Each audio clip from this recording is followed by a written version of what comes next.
USS Gerald R Ford बहरी बेड़े पर आग लग गई है। जी हां, आपको बताते चलें कि ये दरअसल अरब सागर में इस वक्त गेराल्ड आर फोर्ड मौजूद है और ये अमेरिका का सबसे महंगा और सबसे ताकतवर बहरी बेड़ा माना जाता है। और खबर यह आ रही है कि यूएसएस गेराल्ड आर फोर्ड बहरी बेड़े पर आग लग गई है और इस आग की घटना से अमेरिका को बड़ा झटका लगा है।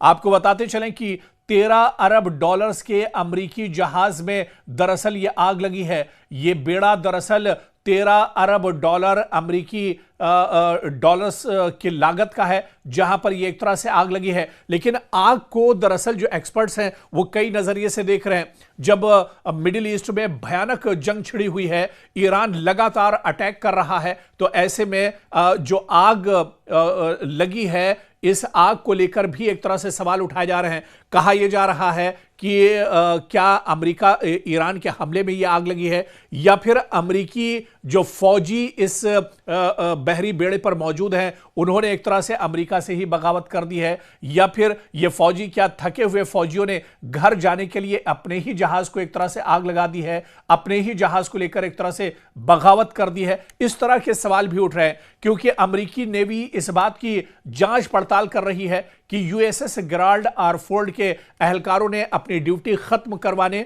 और घर जाने के लिए जानबूझकर अपने ही जहाज को आग लगाई थी। यह बहुत बड़ा सवाल है।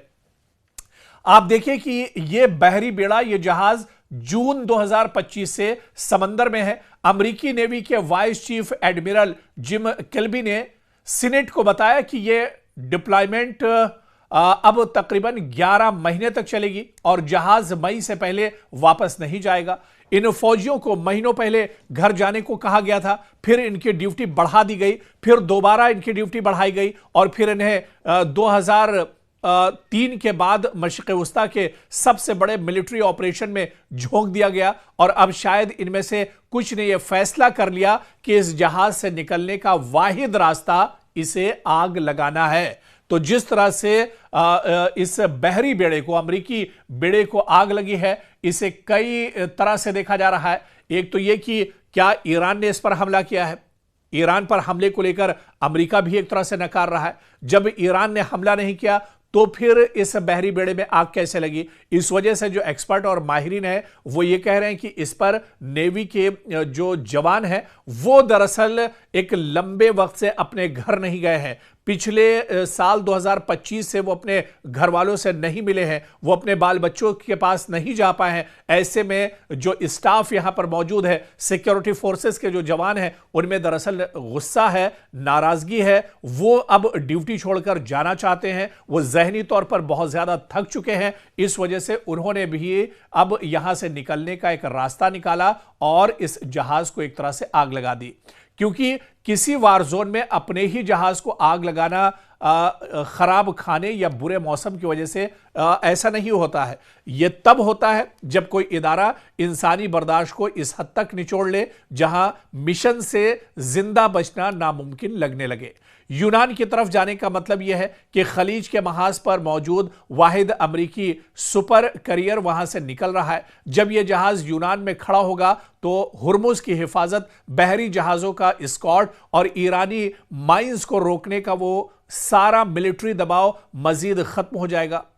और ऐसे में आप देखिए कि कहीं ना कहीं अमेरिकी नेवी के जो जवान हैं वो इस पर जो मौजूद हैं वो कहीं ना कहीं अपने ऊपर एक तरह से दबाव देख रहे हैं। और इसी वजह से एक्सपर्ट्स का यह मानना है कि दबाव के चलते दरअसल ये पूरा हादसा पेश आया है। इस पर ईरान ने हमला नहीं किया है, बल्कि खुद अमेरिका के जो सिक्योरिटी फोर्सेस के जवान हैं, जो नेवी के जवान हैं, जो पिछले 1 साल से अपने घर नहीं गए हैं, जो जहनी तौर पर भी दबाव का शिकार है, उन्होंने जानबूझकर इसमें एक तरह से आग लगाई है। हालांकि इस पूरी घटना को अमेरिका के लिए, डोनाल्ड ट्रंप के लिए बहुत बड़ा झटका माना जा रहा है। क्योंकि किसी वार जोन में अपने ही जहाज को आग लगाना खराब खाने या बुरे मौसम की वजह से ऐसा नहीं होता है। यह तब होता है जब कोई इदारा इंसानी बर्दाश्त को इस हद तक निचोड़ ले जहां मिशन से जिंदा बचना नामुमकिन लगने लगे।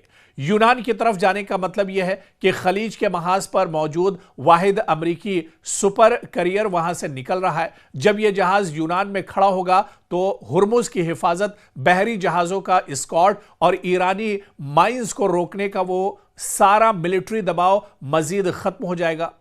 और ऐसे में आप देखिए कि कहीं ना कहीं अमेरिकी नेवी के जो जवान हैं वो इस पर जो मौजूद हैं वो कहीं ना कहीं अपने ऊपर एक तरह से दबाव देख रहे हैं, और इसी वजह से एक्सपर्ट्स का यह मानना है कि दबाव के चलते दरअसल ये पूरा हादसा पेश आया है। इस पर ईरान ने हमला नहीं किया है, बल्कि खुद अमेरिका के जो सिक्योरिटी फोर्सेस के जवान हैं, जो नेवी के जवान हैं, जो पिछले 1 साल से अपने घर नहीं गए हैं, जो जहनी तौर पर भी दबाव का शिकार है, उन्होंने जानबूझकर इसमें एक तरह से आग लगाई है। हालांकि इस पूरी घटना को अमेरिका के लिए, डोनाल्ड ट्रंप के लिए बहुत बड़ा झटका माना जा रहा है।